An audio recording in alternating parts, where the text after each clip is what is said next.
Nói cho tôi biết sự thật đi. They mocked her as a simple woman until her Marine Corps tattoo made everyone go silent. The wooden bar near Camp Falcon had always been the unofficial after-hours refuge for infantry squads, loud, rough, a place where rank loosened but egos sharpened. Tonight was no different. Glasses clinked, boots scraped against the old floorboards, and a crowd of off-duty Marines filled the room with the usual racket of victory stories and half-true bravado. Until the shouting started. A broad-shouldered sergeant pushed through the tables, chest heaving with the leftover adrenaline of a field exercise gone wrong. His jaw was clenched tight, his temper barely leashed. And right in front of him stood a woman small, quiet, wearing a faded duty shirt tucked neatly into camo trousers. She had been alone at one of the corner tables, cleaning up a spilled drink without saying a word to anyone. Most people never bothered to look at her twice. Hello, everyone. Before we begin today's video, I need your help. We've noticed that the channel is losing traction, and subscribing is one of the best ways you can help us. It's quick, free, and allows us to continue bringing you great content. Your support means everything. Let's keep this channel growing collectively. Where are you watching from? Drop your city or country in the comments below. Thank you very much. To them, she was just the quiet girl who helped around the bar, always early, always working, always keeping her head down. Some thought she was a low-rank admin who had somehow ended up stationed near a combat-heavy installation. Others assumed she was a local with permission to serve drinks to the Marines. A few joked she wore old uniform pieces because she liked the soldier aesthetic. None of them had ever seen her with a rifle. None of them had ever heard her raise her voice. None of them had the slightest idea who she was. So when the sergeant grabbed her collar in a burst of frustration, more bark than reason, the bar reacted the way crowds often do when they think they already know someone's place in the food chain. Laughter, shouting, phones half raised. A few men elbowed each other, eager for entertainment after a long, bruising week of drills. She didn't fight back. She didn't flinch. She simply stood still, shoulders square, eyes calm, a quiet steadiness that didn't match the chaos around her. And then the sergeant yanked too hard. The fabric of her shirt pulled to the side, revealing the top edge of a tattoo inked across her shoulder and upper chest. Black lines, precise. A coiled serpent intertwined with an eagle's spread wings, styled in the old Force Recon pattern, not the modern versions you could find online, not the souvenir designs sold outside boot camp gates, but the kind of mark whispered about by veterans who treated it less like ink and more like a grave marker. The room changed instantly. A man at the bar dropped his glass. Another clapped a hand over his mouth, eyes blown wide with shock. Several Marines, who had been laughing only seconds earlier, leaned forward, expressions draining of color as recognition settled in. Even the sergeant's grip loosened, fingers instinctively recoiling, as though he had touched something sacred or dangerous. Because that tattoo wasn't decorative. It belonged to a Marine recon unit that had been listed as inactive in the official record, though any combat vet with enough years behind them knew the truth. Units like that never really disappeared. They went dark. They stayed off rosters. They resurfaced only when the mission was too important, too classified, too unspeakable for normal channels. And the mark? Only those who had survived certain operations ever earned it. Survival itself had been considered unlikely. The lieutenant at the far end of the bar saw it too. His posture shifted instantly, the casual slouch evaporating as discipline slammed back into his bones. He stepped forward through the stunned crowd, voice low and sharp as he snapped at the sergeant to step back immediately. But the woman still hadn't moved. She calmly adjusted her shirt, smoothing the fabric where it had been pulled. No anger, no fear, merely precision controlled, deliberate, the kind of poise that comes from training no one in that room had ever experienced. The silence thickened around her. Even the music from the jukebox faded into irrelevance. Someone whispered, "No way." Another muttered, "That can't be real." A third took an involuntary step back.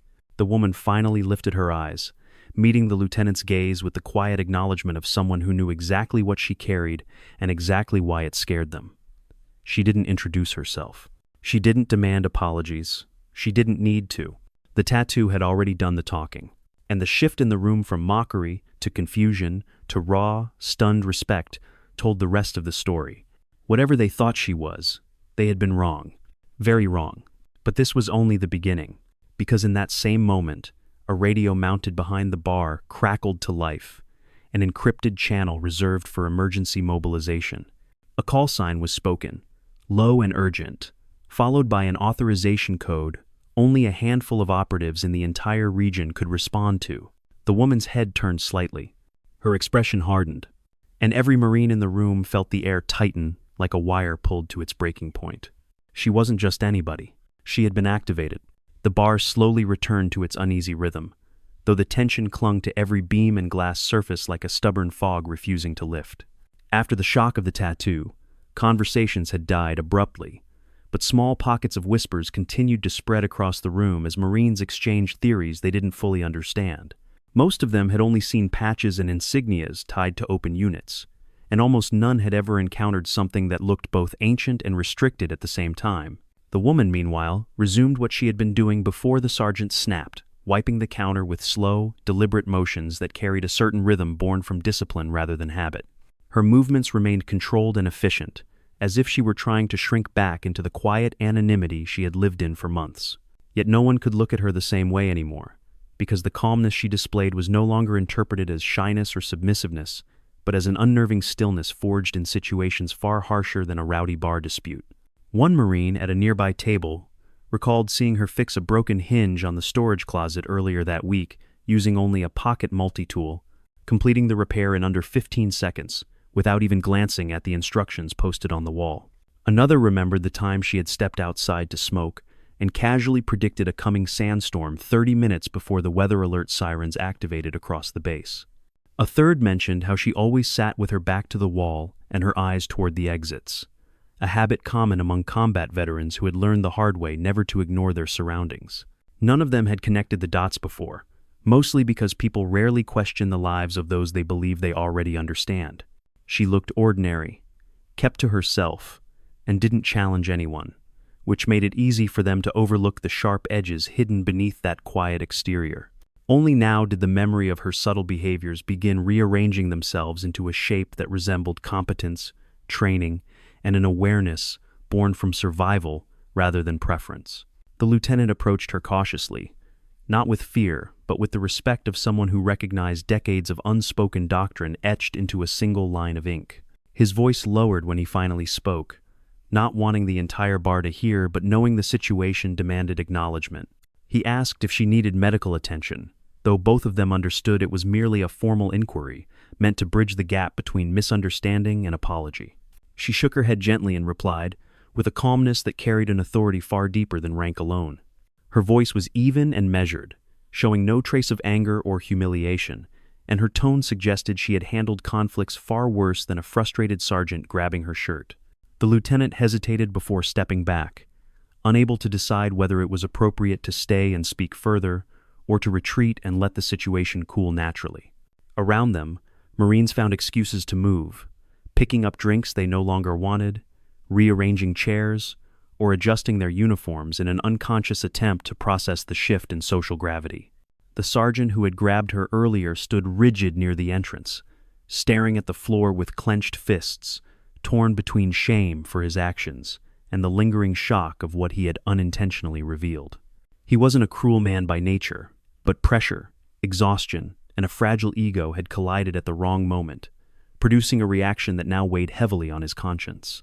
In the corner, the old jukebox flickered uncertainly as if sensing the tension in the air, its music stumbling between tracks before finally settling into a low instrumental that matched the subdued energy of the room. The bartenders exchanged glances, silently debating whether to intervene or simply let the moment play out, knowing well that military environments often resolve their own storms without external guidance. The woman finished cleaning the spill, set the cloth aside, and turned toward the entrance with a slow, purposeful step that made several Marines instinctively straighten their backs. Something in her posture carried the unspoken weight of someone who had walked through hostile terrain more times than she could count, someone who understood threat assessment on a level the others could only imagine. She did not project danger intentionally, yet the room could feel the depth of experience radiating from her like heat from a cooling engine. Around them, Marines found excuses to move, picking up drinks they no longer wanted, rearranging chairs, or adjusting their uniforms in an unconscious attempt to process the shift in social gravity. The sergeant who had grabbed her earlier stood rigid near the entrance, staring at the floor with clenched fists, torn between shame for his actions and the lingering shock of what he had unintentionally revealed.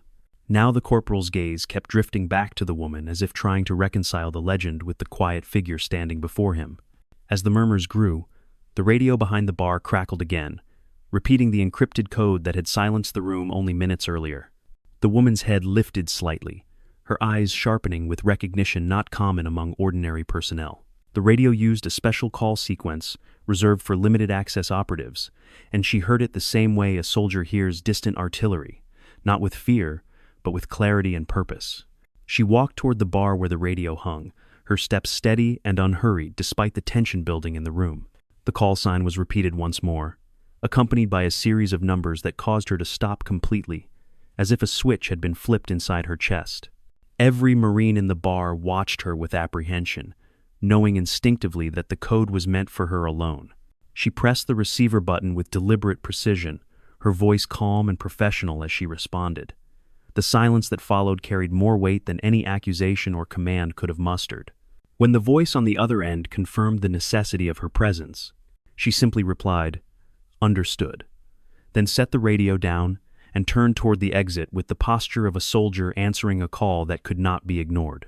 Without raising her voice or demanding attention, she had already drawn every eye in the room.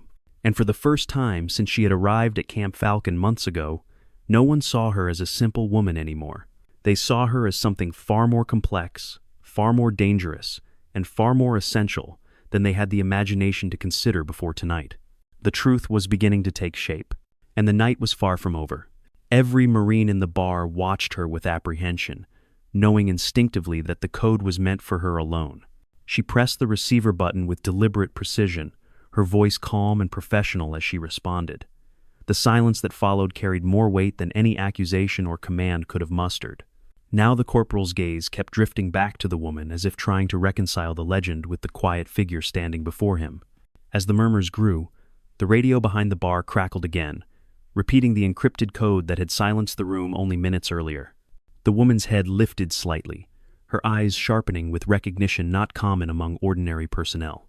Her reply was simple and measured, explaining that escorts would only slow her down because the activation code implied a limited response window not generous enough for ceremonial procedure. The lieutenant nodded once, feeling the weight of her words anchor in his chest, then stepped aside as she continued toward the door, with the quiet certainty of someone accustomed to moving alone in moments when hesitation could shatter an entire operation.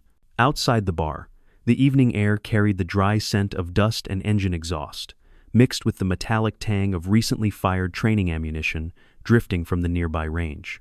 The base, normally buzzing with activity at this hour, seemed strangely subdued as she crossed the parking lot, her footsteps echoing with a rhythm that resonated with the instinctive awareness of someone who had learned to navigate danger long before she ever reached this quiet corner of the world.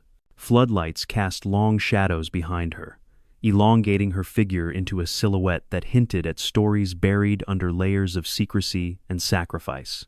The lieutenant followed a few paces behind, unable to stop himself from asking the question forming on everyone's mind, though he spoke with the caution of a man treading into sacred ground.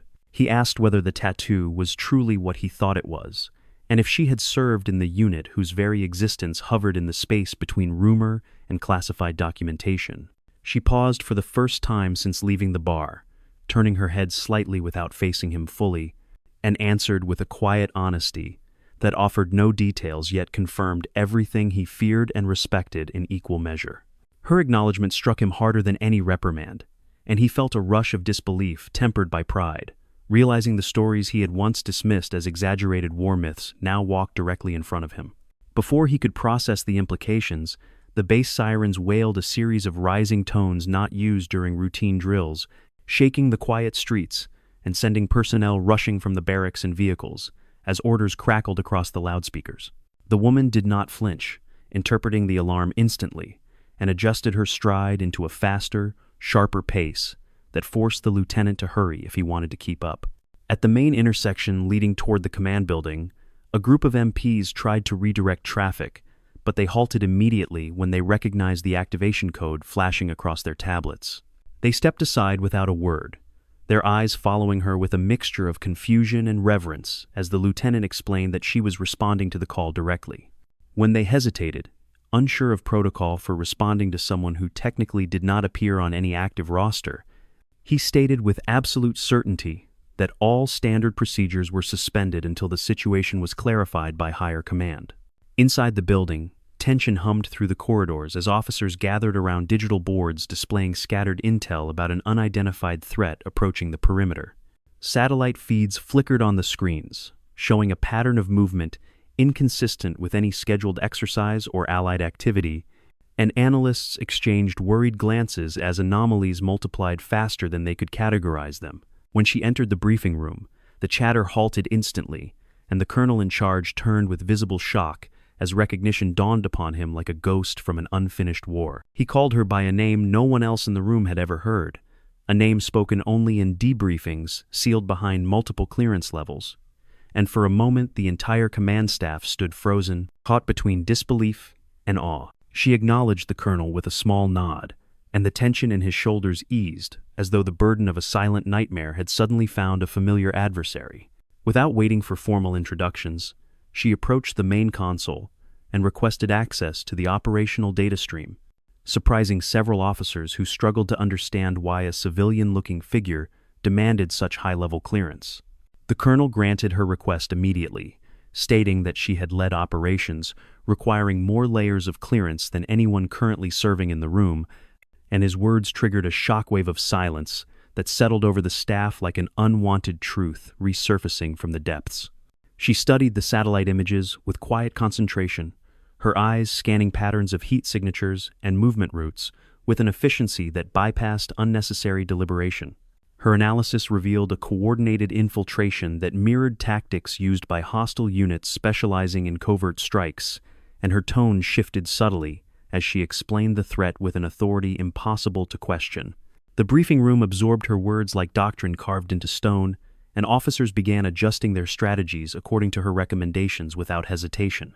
The colonel watched her work with a mix of gratitude and apprehension, realizing that her presence signaled not only the seriousness of the situation but also the reawakening of a chapter the military had hoped would remain undisturbed. As she highlighted the predicted breach points on the base map, a ripple of determination moved through the team, replacing uncertainty with a renewed sense of purpose forged through her calm command. When she finally stepped back from the console, the colonel asked whether she would take operational lead if the infiltration confirmed itself as hostile. Her expression remained composed, as she replied that she would assist until the threat was neutralized, after which she would return to the anonymity she had chosen long ago. The room remained silent, understanding that people like her did not seek recognition or authority. They stepped forward only when the situation demanded a level of skill few possessed, and even fewer survived long enough to master. As she prepared to move with the rapid response team, the lieutenant caught up to her, unsure how to express the mixture of respect, fear, and gratitude he felt. She simply nodded, acknowledging his presence without diminishing the gravity of the moment, and continued toward the armory, where she would select equipment with the precise familiarity of someone who had used each piece under fire more times than she cared to remember. The base around her throbbed with urgency, yet she walked with the steady calm of a soldier returning to a world she had never truly left. The night had shifted irreversibly, and the storm approaching the perimeter had no idea it had just awakened the wrong Marine. The armory hummed with the familiar metallic scent of oil, steel, and purpose as she stepped inside, and the armorers stiffened instinctively when they recognized the subtle authority carried in her posture. She moved between the racks with a kind of practiced precision that suggested she already knew exactly what she needed, selecting a lightweight plate carrier, a compact suppressed carbine, and a sidearm configured in a manner favored by operatives who valued fluid movement over brute force. The staff exchanged uncertain glances, unsure whether to question her presence, yet choosing silence because something in her steady hands told them she had earned the right to choose her tools without oversight. She loaded the magazines with the calm focus of a surgeon preparing for an impossible procedure, each motion aligning perfectly with the next, as if muscle memory had never faded despite months spent hiding in plain sight. The rapid response team gathered at the far end of the room, whispering among themselves as they struggled to reconcile the quiet woman they had ignored in the bar, with the seasoned operative now assembling gear faster than most elite trainees could hope to match. Their lieutenant approached her hesitantly, asking whether she needed assistance with transport or integration, but she shook her head with a gentle certainty that carried more reassurance than any formal briefing could have offered. Outside, vehicles roared to life as floodlights bathed the motor pool in harsh white beams that sliced through the creeping darkness pooling around the perimeter fence. The base had shifted fully into high alert, and soldiers sprinted across the yard as orders blared from radios clipped to their vests, blending urgency with discipline in a controlled dance of preparation. She climbed into the lead vehicle with the effortless ease of someone who had spent years moving through convoys under fire, and the young Marines inside immediately straightened their backs as her presence filled the cramped space with a steadying weight none of them could describe. The lieutenant sat beside her in the passenger seat, glancing at her profile with the anxious curiosity of a man trying to understand the breadth of the storm sitting quietly at his side. She reviewed the satellite images again, tracing the predicted breach paths with a gloved finger, while explaining the enemy's likely intentions in a voice free of fear or hesitation.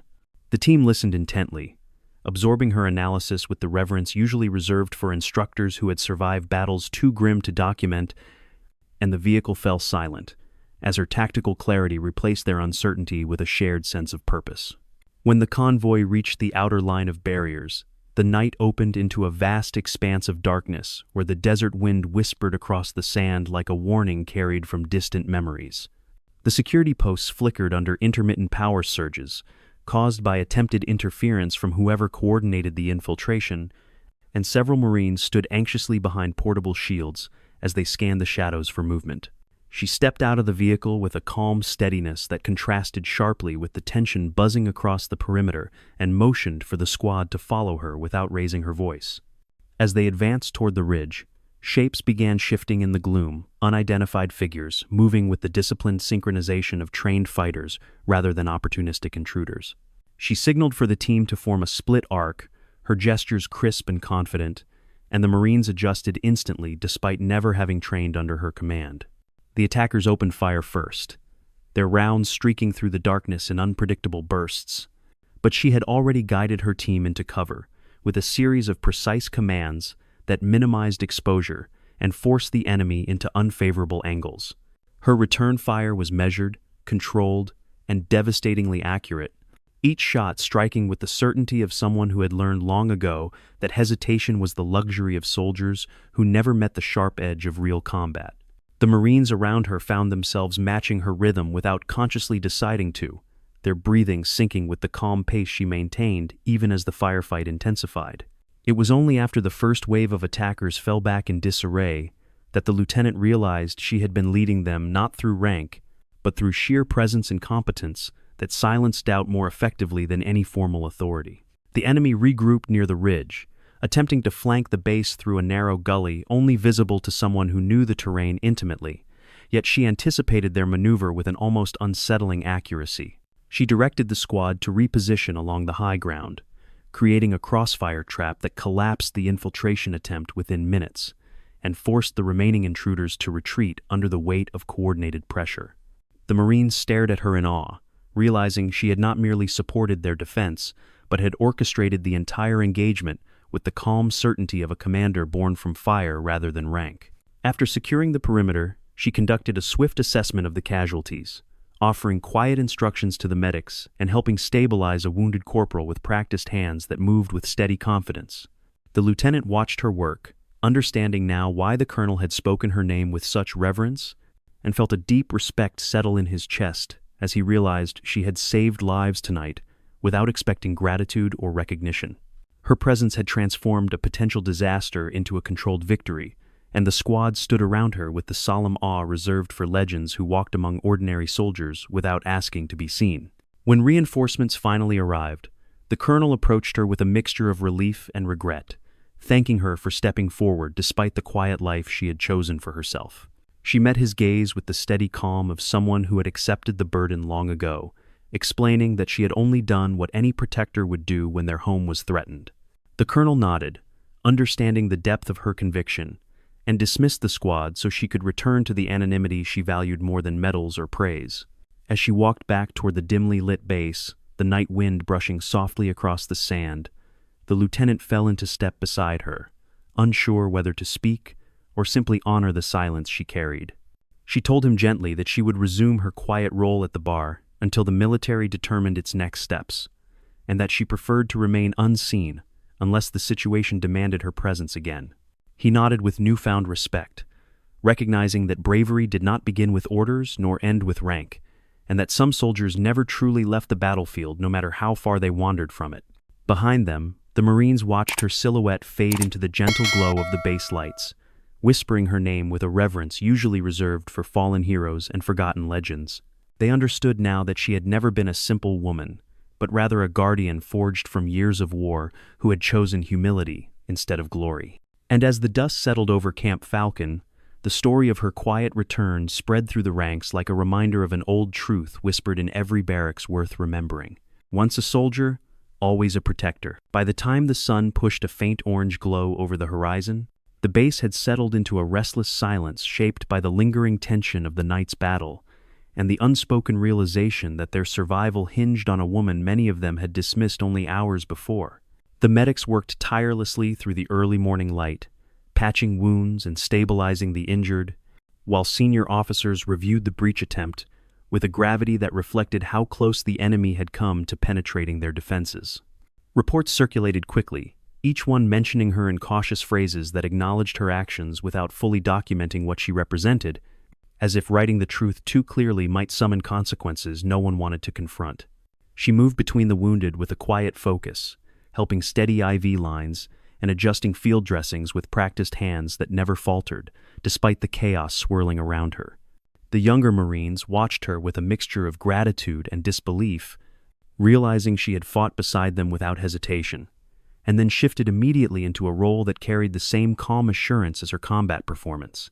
The lieutenant approached her with a weary expression softened by respect, offering a bottle of water and thanking her for stabilizing the corporal whose life had hung by a thread, yet she merely nodded and returned to her work without inviting further praise.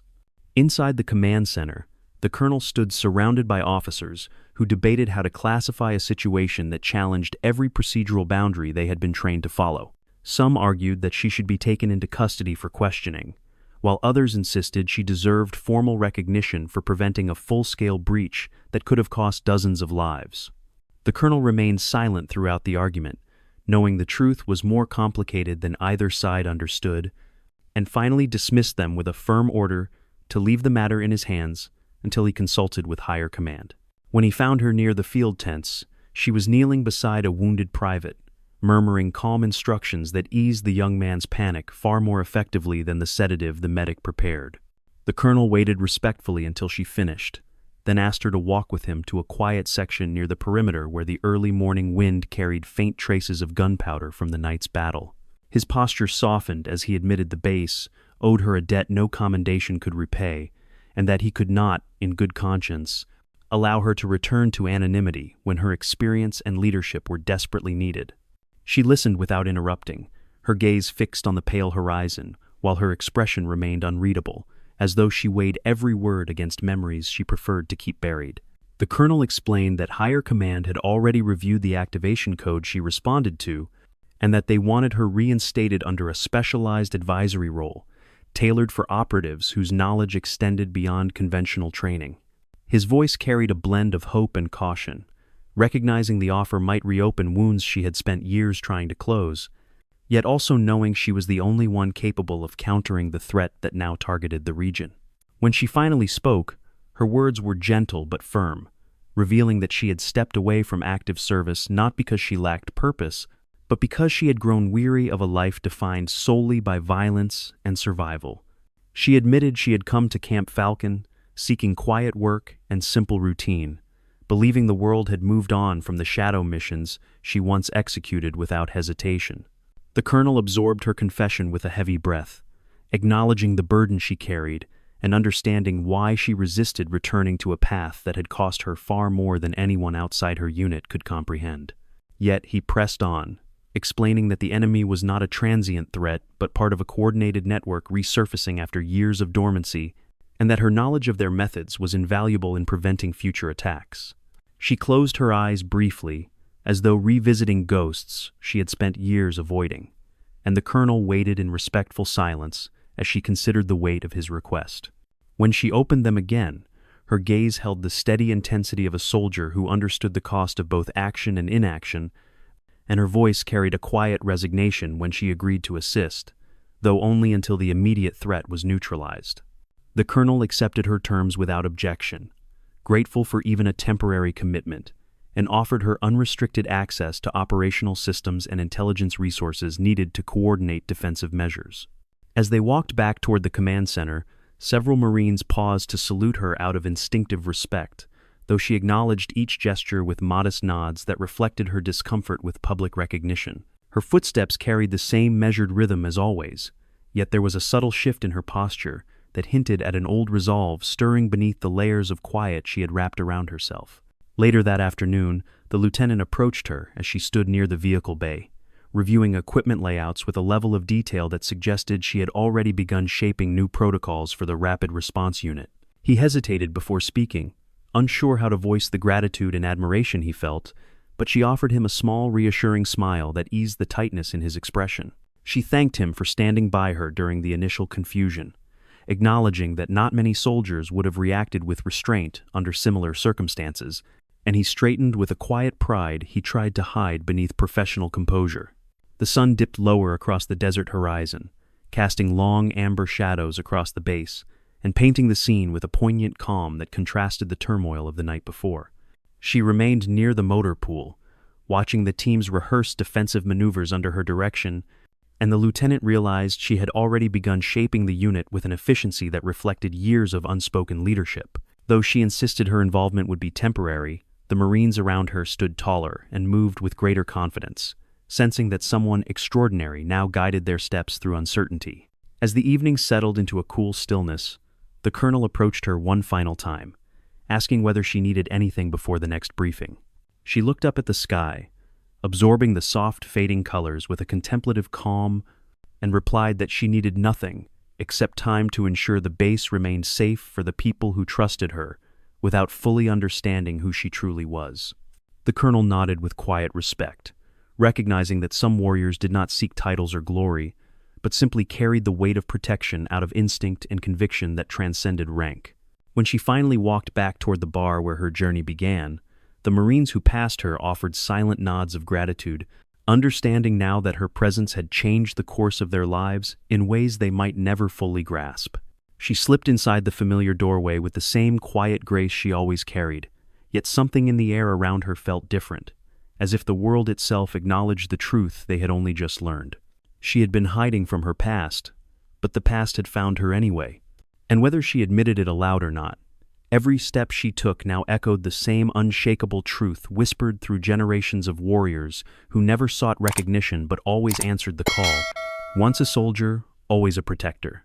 The quiet of the evening settled uneasily across Camp Falcon as the remaining daylight drained from the desert sky, leaving behind long blue shadows that crept toward the buildings like silent messengers carrying warnings no one wanted to acknowledge.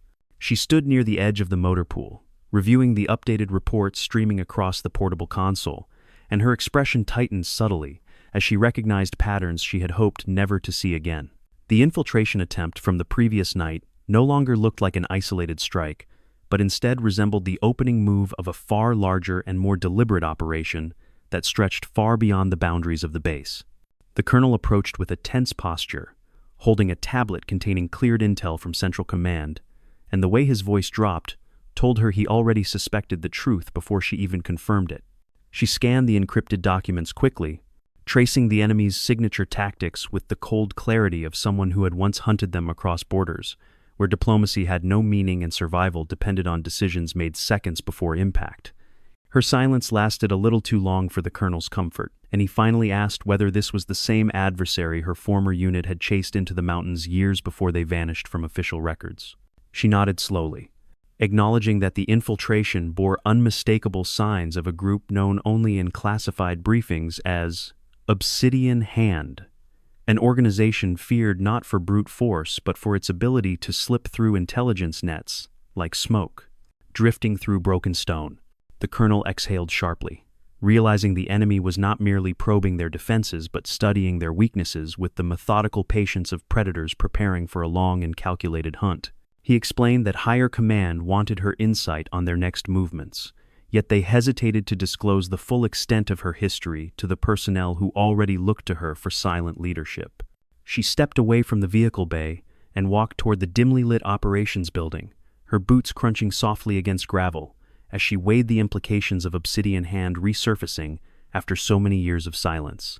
Memories she had buried deep clawed their way back into her mind, reminding her of hostage extractions executed under moonless skies, firefights inside abandoned train yards, and coded signals transmitted moments before her former teammates disappeared into a fog of misdirection and unanswered questions. She had joined Camp Falcon for peace, but the appearance of this particular adversary shattered any illusion that her past could remain safely sealed. Inside the operations center, analysts looked up nervously as she entered, their eyes filled with unspoken questions about her role and the nature of the enemy, whose movements she interpreted with unsettling precision. She moved toward the main display screen, highlighting inconsistencies in the satellite feed that suggested the attackers had been mapping escape routes rather than attempting a full breach. Officers exchanged worried glances as they realized the base itself was not the primary target. Instead, something or someone within the installation had been marked for extraction or elimination by a threat capable of infiltrating without detection. The lieutenant joined her near the console, his voice low and strained, as he admitted that the idea of internal compromise had already begun spreading across the ranks. He explained that several Marines had reported strange communications interference, encrypted pings that did not match any recognized signatures, and brief electronic outages that seemed timed to the attackers' movements. She listened carefully, recognizing the pattern as one of Obsidian Hand's psychological tactics meant to unsettle units before striking with precision. Her expression darkened, knowing the group's methods relied heavily on sowing distrust among allies, until the target became too fractured to mount a unified defense. As the realization settled over the room, the colonel ordered all external communications locked down, restricting access to only the highest clearance levels, while internal pathways were rerouted through secure channels requiring dual authentication protocols. The officers moved quickly to comply, but she sensed their unease growing with every passing moment because they understood that a threat capable of slipping through advanced surveillance would not be deterred by procedural safeguards alone. She walked to the window overlooking the base, watching troops conducting evening patrols with heightened alertness, and she felt an old, familiar weight settle across her shoulders like a mantle she had once sworn never to wear again.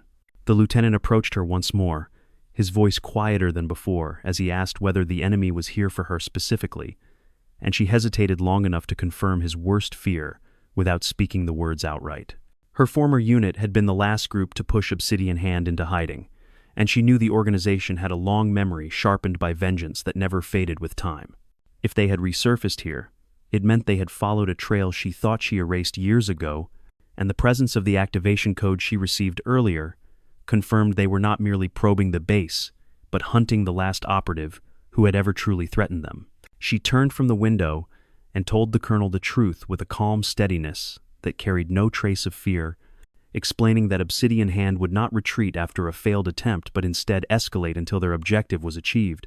Her voice carried a gravity that stilled the room, and the operators listened with rapt attention as she outlined their likely next moves, detailing infiltration routes, counter-surveillance techniques, and the psychological warfare patterns the group favored. The colonel realized they needed more than strategies.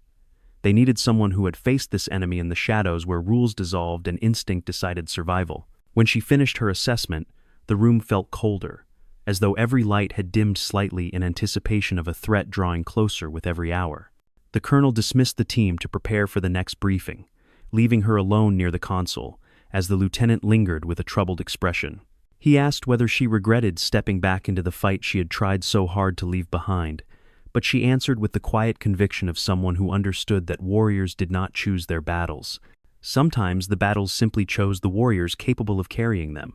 As she walked out into the night, the wind carried the faint scent of dust and engine oil, mixed with something darker that whispered of danger moving just beyond the reach of the perimeter floodlights. The moon hung low over the desert, casting sharp silver edges across the dunes, and she knew the shadows held more than shifting sand. They held the echo of a threat she had hoped never to face again. Obsidian Hand had returned, and they had come for her. The tension inside Camp Falcon thickened over the next 24 hours, as rumors twisted through the barracks like cracks spreading quietly across reinforced glass, leaving soldiers uncertain whether the enemy lurked beyond the perimeter or somewhere much closer to home. She sensed the shift instantly, noticing how conversations stopped abruptly whenever she entered a room, and how glances once filled with gratitude now carried the cautious weight of unspoken suspicion. The enemy had not breached the base through force this time. Instead, they had slipped inside by exploiting doubt, the oldest and most effective weapon of any organization that thrived in the shadows. During the morning briefing, the colonel presented updated intelligence, confirming that several classified files had been accessed without authorization during the chaos of the previous night, and the room grew colder as he explained the breach required insider cooperation. Officers exchanged uneasy glances, realizing the attackers had more than reconnaissance. They had assistance from someone who understood the internal structure of the base. The lieutenant watched her from across the table, noting how she absorbed the information with the same calm focus she used in battle, yet he sensed an undercurrent of familiarity that hinted she had expected this outcome long before anyone else did. As the briefing continued, a major voiced concerns about her involvement, suggesting her unexpected appearance and classified background made her a potential security risk rather than an asset. His tone carried the type of calculated accusation used by officers who prefer political safeties over battlefield truths, and a murmur rippled through the room as several personnel shifted uncomfortably in their seats. The colonel silenced the major with a sharp glare, reminding everyone that she had prevented a full-scale infiltration, yet even his authority could not erase the growing doubt seeded by the enemy's carefully timed disruptions. Later that afternoon, she walked through the operations wing while technicians recalibrated surveillance systems that had malfunctioned during the attack, and she overheard snippets of hushed conversations about encrypted signals traced suspiciously close to her last known positions. Her steps remained steady, despite the insinuations, but her eyes hardened slightly as she recognized Obsidian Hand's strategy. Isolate the target, fracture the chain of trust, and weaken the defenders by turning them against their own protector. The lieutenant caught up to her, insisting the accusations were baseless, yet she reminded him gently that logic rarely mattered when fear had already reshaped perception. Outside near the communications tower, a group of Marines halted abruptly when they saw her approaching, their posture stiffening with the uncomfortable rigidity of men unsure whether to salute, avoid eye contact, or step aside. She acknowledged their presence with a curt nod and continued toward the perimeter, understanding that they were not hostile but confused, manipulated by subtle threads of misinformation woven through channels no one could fully trace. She knew the signs well. It was the same tactic Obsidian Hand once used to dismantle small forward operating bases in remote valleys where reinforcements took days to arrive and rumors traveled faster than bullets. As she reviewed updated defensive positions with the sergeant of the guard, a sudden commotion erupted near the vehicle bay where MPs were escorting a technician out in handcuffs. The lieutenant rushed to her side, explaining that the technician had attempted to access encrypted databases connected to her former unit, yet claimed he had acted under direct orders from a high-ranking officer whose name the MPs refused to reveal. The colonel arrived moments later, clearly frustrated by the cascading confusion, and ordered a full internal investigation into unauthorized chain-of-command influences, though he admitted privately that the interference demonstrated alarming sophistication. She studied the arrested technician carefully, noticing the glassy look in his eyes and the twitch in his jaw that indicated coercion rather than personal intent, and she realized Obsidian Hand had begun activating sleeper assets embedded through proxy channels. The lieutenant asked whether she believed the technician was connected to the enemy, but she explained quietly that he was likely a pawn manipulated through blackmail or psychological conditioning, and that the true threat operated far above his clearance level. Her calm explanation unsettled the lieutenant, not because of its content, but because of how effortlessly she navigated the labyrinth of shadows surrounding the base. By evening, the colonel convened another emergency meeting, announcing that higher command demanded a formal review of her presence due to the mounting anomalies linked indirectly to her reactivation. Officers debated heatedly whether she should remain involved in sensitive operations, and though several defended her contribution, others argued she posed a liability until the internal breach was resolved. The colonel attempted to maintain order, but the very fact that the discussion existed revealed how deeply Obsidian Hand had succeeded in eroding unity without firing a single shot. She remained silent throughout the debate, knowing her words would only fuel further suspicion, and instead observed each officer carefully, searching for subtle tells that might indicate manipulation or hidden allegiance. The lieutenant sat beside her, visibly torn between his loyalty to her and his duty to the chain of command, and she noticed his fingers tapping anxiously against the table in a rhythm that betrayed his fear of losing someone he barely understood yet instinctively trusted. When the colonel dismissed the meeting, the room emptied with an air of uneasy restraint, leaving her standing alone under the flickering lights that cast elongated shadows along the corridor walls. As she walked toward the entrance of the operations building, the lieutenant caught up and apologized for the tension, though she assured him calmly that suspicion was an expected consequence of confronting enemies skilled in psychological warfare. She explained that Obsidian Hand operated best when hidden behind layers of misdirection, and they had likely planned this internal fracture long before the infiltration attempt, understanding she would not be easily defeated through direct confrontation. The lieutenant asked if she felt betrayed by the base she had saved, but she shook her head with a quiet resilience, reminding him that soldiers often feared what they could not comprehend. Outside, the night had deepened into a heavy quiet that seemed to press down on the base with an almost sentient weight, broken only by the hum of generators and the distant crunch of boots patrolling the perimeter. She paused near the fence line, gazing out across the dark expanse of desert, and felt the familiar chill of recognition as she sensed movement just beyond the range of the floodlights, a subtle shift in the darkness that indicated the enemy was watching, waiting, and studying every fracture they had created within the camp. The lieutenant followed her gaze, but he saw nothing, and she realized Obsidian Hand wanted her to know they were close enough to strike whenever they chose. She inhaled slowly, steadying herself with the quiet resolve of a soldier who understood the gravity of the coming confrontation, and whispered words meant more for the shadows than for the man standing beside her. The wind carried her voice across the sand like a challenge, acknowledging that she knew the enemy had returned not only to destroy the base but to finish what they had begun years ago. The lieutenant stared at her with a mix of fear and admiration, sensing the shift within her, the awakening of a warrior who had once walked through fire without looking back. And as the night pressed in around them, the truth settled heavily across Camp Falcon. The enemy wasn't coming. They were already here, and they were coming for her first. The wind carried a strange stillness across Camp Falcon that night, a silence so unnaturally dense that even the generators seemed to hum with an uneasy restraint, as though the entire base sensed an unseen predator watching from the darkness beyond the perimeter. She walked along the edge of the motor pool with controlled composure, reviewing the recalibrated surveillance feed on a handheld terminal while mentally mapping the blind spots that had appeared during the earlier system interference. The lieutenant trailed several paces behind, torn between staying close enough to offer protection and keeping distance, so she had room to read the shifting shadows around them. As she approached the maintenance hangar, a faint metallic click echoed across the yard, sharp and out of place against the usual nighttime rhythm of machinery cooling under the desert air. She lifted her head immediately, her instincts slicing through the silence like a knife honed by years of hunting men who survived by erasing their presence before striking. The lieutenant opened his mouth to ask what she had heard, but she motioned him to silence with a single raised hand, her eyes narrowing toward a cluster of vehicles half hidden behind stacked crates. A breath later, a low thud rippled through the hangar wall as a shaped charge detonator carefully planted and set to trigger remotely fizzled in a misfire that spared them only because a gust of wind had shifted the angle of the signal. The blast was minimal, barely strong enough to dent the metal panel, yet the intention behind it was unmistakable. Obsidian Hand wasn't probing anymore. They were attempting to eliminate her with surgical precision.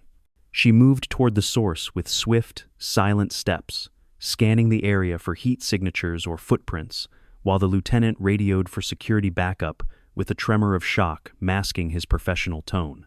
Inside the hangar, Thick shadows clung to the corners where diagnostic equipment cast uneven patterns of light, and she swept through the space with the calm certainty of someone accustomed to being targeted.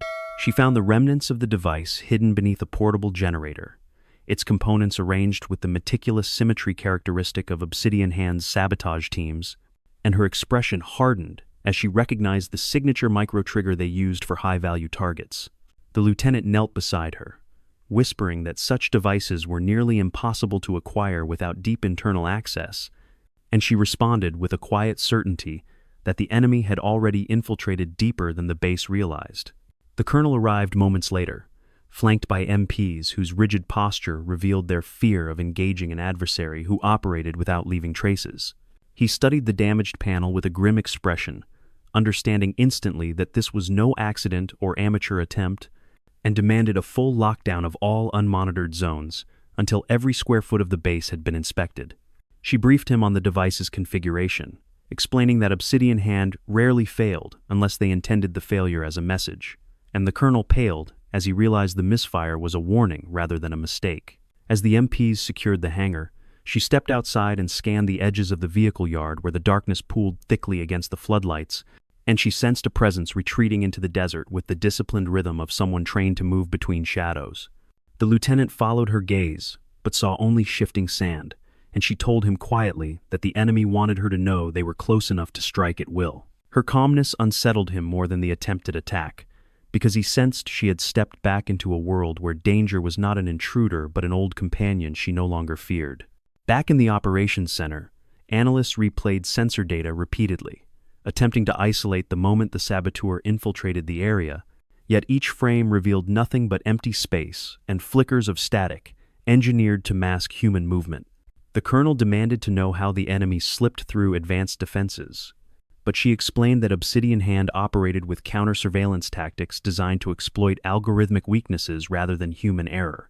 Her voice carried a quiet finality that left the room bracing for the truth. The base was no longer defending its perimeter. It was already compromised from within.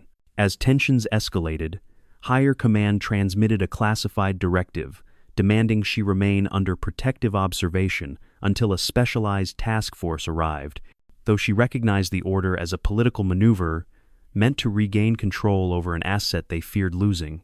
The colonel hesitated before relaying the directive, knowing she would reject it, and she confirmed his suspicion by stating she could not protect the base from behind guarded doors while the enemy moved freely through the cracks. The lieutenant argued she should comply for her safety, but she reminded him gently that protection was meaningless if the threat remained unchallenged. She left the operations center before anyone could protest further, stepping into the cold night air with the measured resolve of someone who understood the dangerous balance between visibility and invisibility. She walked toward the old storage compound at the far edge of the base, a place where outdated equipment collected dust and surveillance coverage was weakest, because she knew Obsidian Hand preferred to hide in forgotten corners, where familiarity gave them the advantage. The lieutenant followed despite her warning, and she allowed his presence only because she trusted his intentions even if she doubted his readiness for what awaited them. As they approached the compound, the moonlight cast harsh angles across the rusted containers, and she felt the faint tremor of the ground beneath her boots, a subtle vibration she recognized as the residue of a signal jammer designed to blind sensors within a limited radius. She stepped forward deliberately, lowering her center of gravity as she prepared for close engagement, and whispered that the enemy was near enough to hear their breathing. The lieutenant tightened his grip on his rifle, eyes scanning the shadows with a mix of fear and determination, though he knew he was stepping into a battlefield shaped by rules he had never trained to understand. Then she saw just a flicker of movement at the edge of her vision, too smooth and deliberate to be wind, too silent to be anything but human. She raised her weapon instantly, but the shadow slipped away with preternatural efficiency, vanishing behind the containers with a fluidity that confirmed the worst. Obsidian Hand had dispatched one of their covert specialists, a ghost who moved like water and left no footprints in the sand. The lieutenant cursed under his breath, realizing they were outmatched in stealth, but she advanced slowly, her breath steady, and her eyes sharp, with the recognition of an adversary she once hunted across continents. The shadow did not return, retreating instead into the dunes where the darkness swallowed all traces, yet the message lingered heavily in the air. Obsidian Hand had tested her reflexes, her resolve, and her ability to read the battlefield, and they had withdrawn only because she had passed the test they set without announcing it. She lowered her weapon slowly, her expression shifting from focus to quiet acceptance as she whispered that the true confrontation had not yet begun. The lieutenant stared at her, shaken by the chilling calmness in her voice, understanding that she had crossed an invisible threshold separating defenders from hunted prey. The desert wind brushed past them with a hollow echo, and she felt the weight of the enemy's gaze still lingering in the air, waiting for the next opportunity to strike with precision and purpose. The first strike had come, the next would not miss, and she knew Obsidian Hand would not stop until one of them was buried beneath the shifting sand. The next morning dawned with an eerie quiet that felt less like peace and more like the shallow breath of someone trying desperately not to disturb a sleeping monster, and she sensed immediately that the base was beginning to fold under pressures it was never designed to withstand. Marines moved stiffly through their routines, their eyes darting toward shadows that had once seemed harmless, while whispers rippled through the ranks like static on a badly tuned frequency. She stepped out of the barracks with a controlled pace, fully aware that her every movement was now being watched by allies who no longer knew whether she represented salvation or danger. The colonel summoned her to the command center with an urgency he tried and failed to conceal, and the lieutenant escorted her through corridors, where conversations died mid-sentence as soldiers pressed tightly against the walls to let them pass.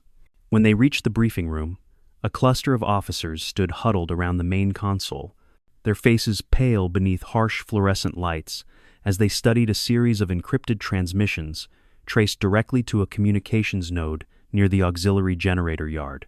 The chilling part was that the access logs suggested the signals were relayed using her old authentication trail, one that should have been permanently sealed when her unit disappeared.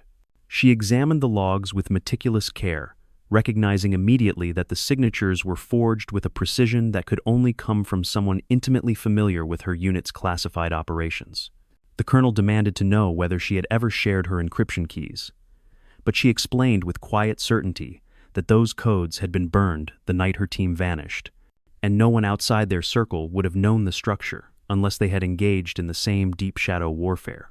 The lieutenant defended her openly, insisting the data had been manipulated, yet the air around them shifted uneasily as doubt spread through officers who clung to logic in a battle ruled by fear. As the tension escalated, an explosion suddenly rattled the far side of the base, sending a shockwave through the steel corridors and shattering the fragile calm that had barely held since the previous night's attack. Everyone rushed to the windows overlooking the motor pool and saw a plume of smoke rising from the storage compound where she and the lieutenant had confronted the shadowy figure hours before.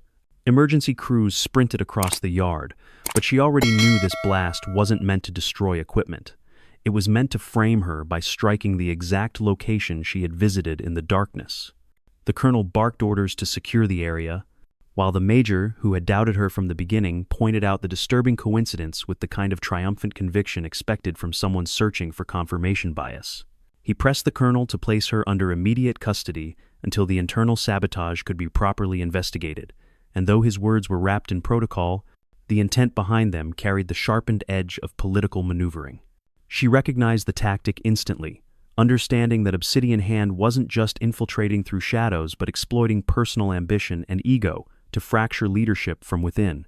The lieutenant intervened quickly, stating that placing her in custody would only benefit the enemy by removing the one person capable of identifying their strategy, yet several officers hesitated to commit themselves. The colonel stood torn between fear of making the wrong decision and the burden of protecting the base, and she stepped forward before he could speak, offering to submit herself to monitored isolation if it meant preventing further division among the ranks. Her voice carried a quiet firmness that stunned the room, but she clarified that such confinement must still grant her limited access to tactical data so she could continue advising defense teams. When she stepped into the designated holding room, a converted debriefing chamber with reinforced walls and a single observation window, the lieutenant followed with visible frustration etched across his features. He insisted the situation was unfair, but she reminded him gently that fairness held no meaning in shadow wars where truth was a luxury rarely afforded to those who carried dangerous histories. She assured him she could work more effectively from a contained position than from the chaos outside. And though he accepted her reasoning, The anger in his eyes revealed how deeply the situation unsettled him. From within the chamber, she monitored the investigation unfolding across the base, observing how officers questioned personnel with increasing hostility as paranoia thickened the air. The explosion had destroyed only obsolete equipment, yet its symbolic impact shattered any remaining composure among soldiers who now glanced over their shoulders, as if expecting an unseen hand to strike at any moment. She studied the data feeds carefully, recognizing subtle distortions in the surveillance streams that indicated the enemy was interfering again, injecting false images and corrupted signatures to mislead the investigators. Hours passed before the colonel visited her, his posture heavy with the weight of impossible decisions.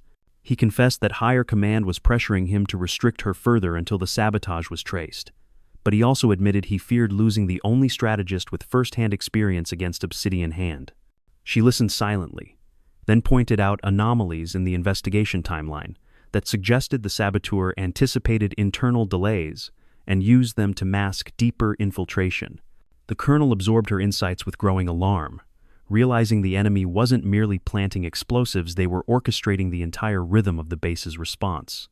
Shortly after he left, the lights in her chamber flickered once, then twice, before dimming into a low, haunting glow that filled the room with an unnatural stillness. She stood completely still, sensing a shift in the air pressure that indicated someone had manipulated the power grid, and she stepped back from the observation window, just moments before it darkened into a reflective surface.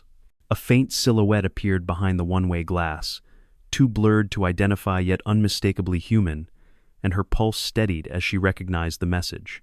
Obsidian Hand was inside the building, watching her from a vantage point designed to provoke fear. But fear was not what she felt. It was recognition. The silhouette shifted slightly, tapping a pattern against the reinforced glass, a sequence she hadn't heard since the final mission with her vanished unit, a signal used only by operatives who had survived the impossible. She felt the air leave her lungs as the realization struck with brutal clarity.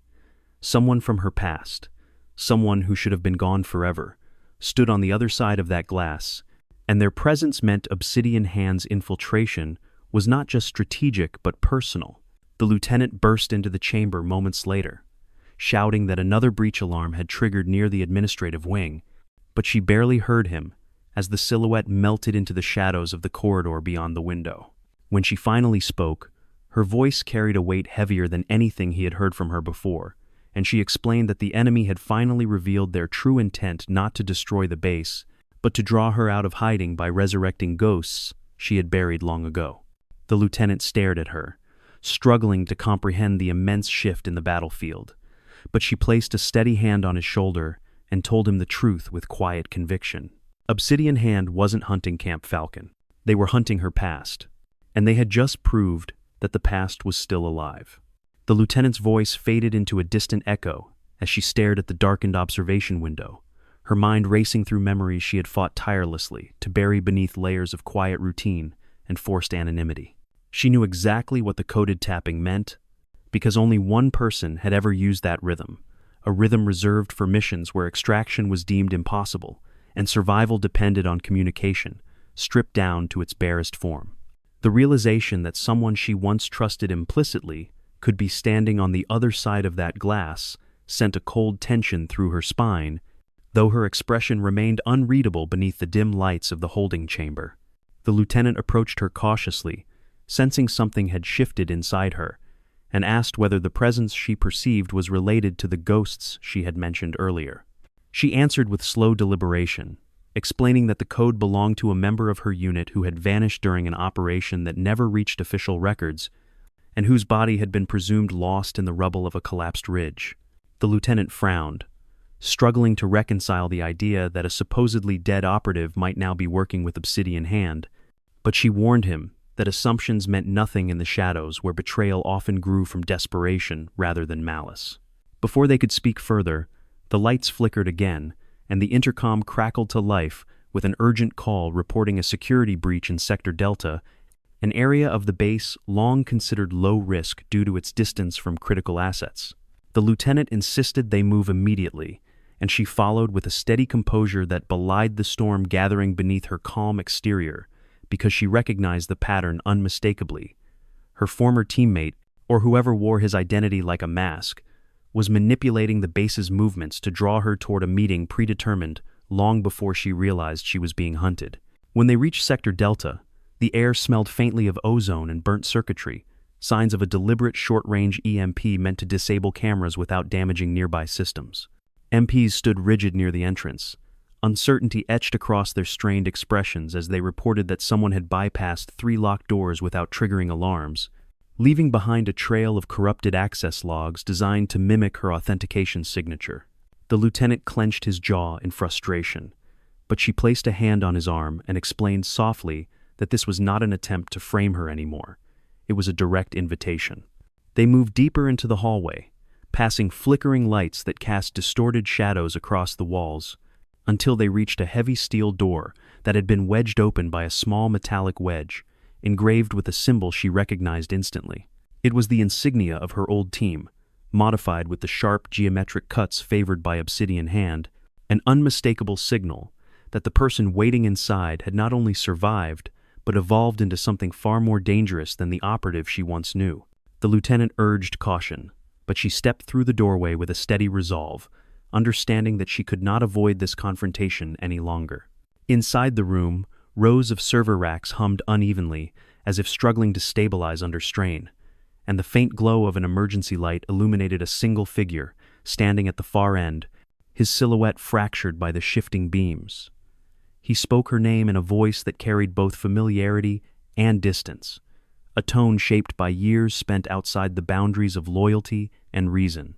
She froze for a heartbeat, recognizing the cadence even before the figure stepped forward into the half-light, revealing a face she had once trusted with her life, hardened now by scars, shadows, and an allegiance forged from betrayal.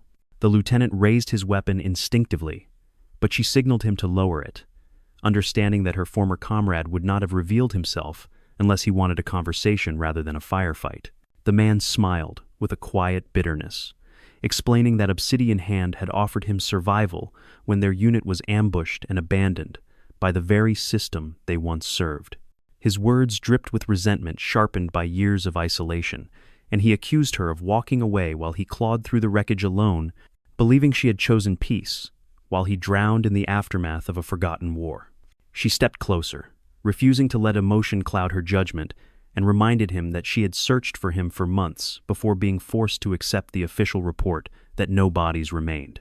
He dismissed her explanation with a bitter scoff, claiming the military had silenced her investigation because acknowledging his survival meant admitting a failure they preferred to bury beneath classified seals. The lieutenant listened with unease, realizing the conversation had shifted from confrontation to confession, shaping a truth far more complicated than the simple narrative he had believed. Her former teammate stepped nearer, his eyes burning with the ruthless clarity of someone who had embraced a darker purpose, and revealed that Obsidian Hand needed her not just as a target, but as the missing piece in a larger plan rooted in the classified missions their team had once executed. He explained that the enemy had spent years studying her tactics, her decisions, and the moral compass that guided her, convinced she could be coerced or broken into joining their cause. His voice softened with a chilling sincerity as he claimed he had returned to offer her a choice: stand with him and reshape the world through strength, or refuse and be eliminated as a threat. She answered with a calm that belied the severity of the moment, stating she would never align herself with an organization that thrived on fear, manipulation, and the destruction of innocence. Her former comrade's expression tightened, revealing both anger and a lingering trace of respect, before he stepped back into the shadows and warned her that refusal guaranteed the annihilation of Camp Falcon and every soldier who trusted her. The lieutenant shifted protectively beside her, yet she stood unwavering, reminding her former teammate that she had not survived the unthinkable by yielding to threats. His silhouette flickered as he retreated toward a secondary exit, leaving behind a final message carved into the metal doorframe, a coded sequence she recognized instantly as a countdown to the next targeted strike, one designed to force her into action on the battlefield of his choosing. As the door sealed shut behind him, the lieutenant exhaled shakily, realizing the enemy they faced was not merely an external threat, but a man who knew her strengths, her vulnerabilities, and the precise pressure points needed to dismantle her resolve. She stared at the carved message with a steady breath, allowing the weight of the confrontation to settle into her bones while calculating the moves she needed to make before the countdown expired. The lieutenant asked quietly whether she could face someone who had once stood at her side in the darkest corners of the world, and she answered with a clarity that silenced every lingering doubt. She would face him, because stopping him was no longer duty or revenge. It was the only way to save a base that now stood on the edge of collapse, and the only way to free herself from the ghost who had finally stepped out of the shadows to claim her. The base erupted into chaos just before dawn, when the desert still slept beneath a blanket of cold air, and the world felt suspended between darkness and the hesitant glow of morning. She felt the tremor first, a faint vibration under her boots that carried the unmistakable rhythm of armored vehicles, moving with predatory coordination, and her instincts sharpened instantly as the distant rumble grew heavier and more deliberate. The lieutenant, still processing the revelation from the previous night, rushed toward her with breathless urgency, announcing that multiple surveillance drones had gone offline simultaneously, leaving the northern perimeter dangerously exposed. She moved toward the command center with controlled speed, her expression darkening as she listened to fragmented radio transmissions reporting shadow formations moving beyond the dune crest. The colonel stood at the tactical display with officers crowding around him, their voices laced with panic as they attempted to decipher the pattern of the approaching threat.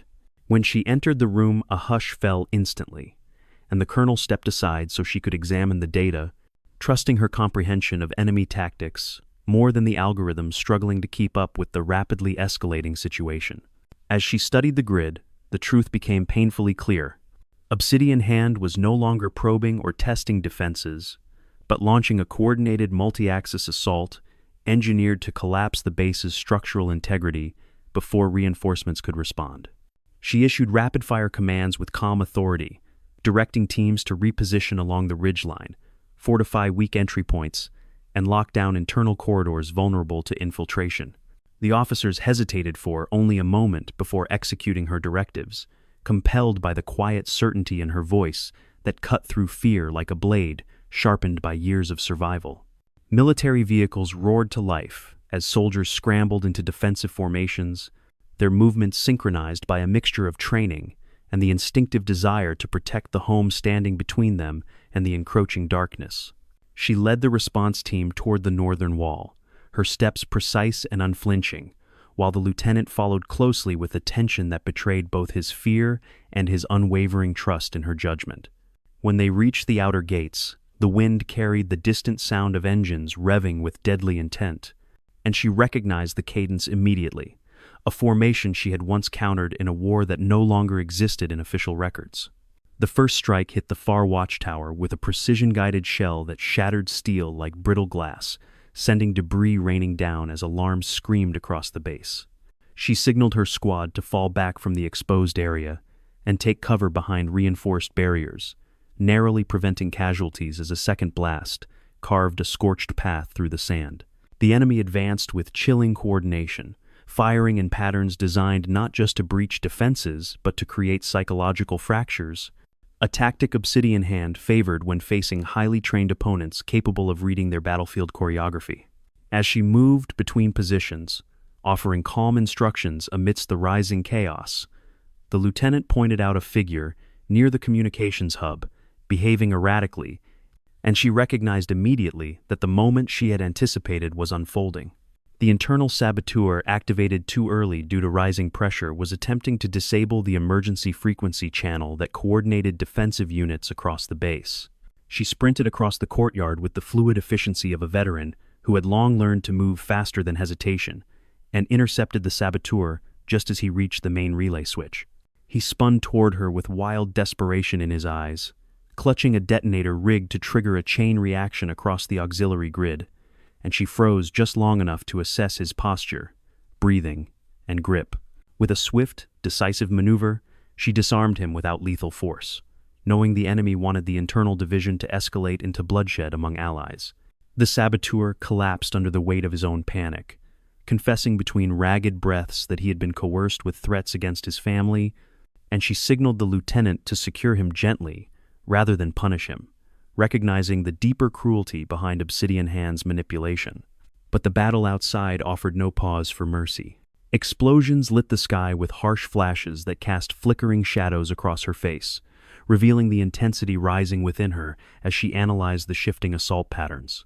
She climbed the nearest blast barrier, watching the enemy units advance with ruthless precision, and recognized her former teammates' strategy woven through every movement: subtle flanks, misdirection burns, and staggered charges crafted to stretch defenders thin. The colonel joined her with a grim expression, asking whether she believed the attack targeted the base itself or something more personal, and she answered with quiet certainty that the assault was engineered specifically to draw her into open confrontation. The lieutenant urged her to stay behind the defensive lines, but she shook her head with a calm finality that silenced him completely. She explained that Obsidian Hand would not stop until she revealed herself on the battlefield, and the longer she remained hidden, the more casualties the base would suffer. Her voice carried the tone of someone who had already accepted the path laid before her, not as a sacrifice, but as the inevitable price of confronting an adversary who knew her too well to be deceived by proxies or distance. As the next volley of fire streaked across the dunes, she stepped forward into the rising storm, her figure framed by swirling dust, illuminated by the harsh glow of burning metal.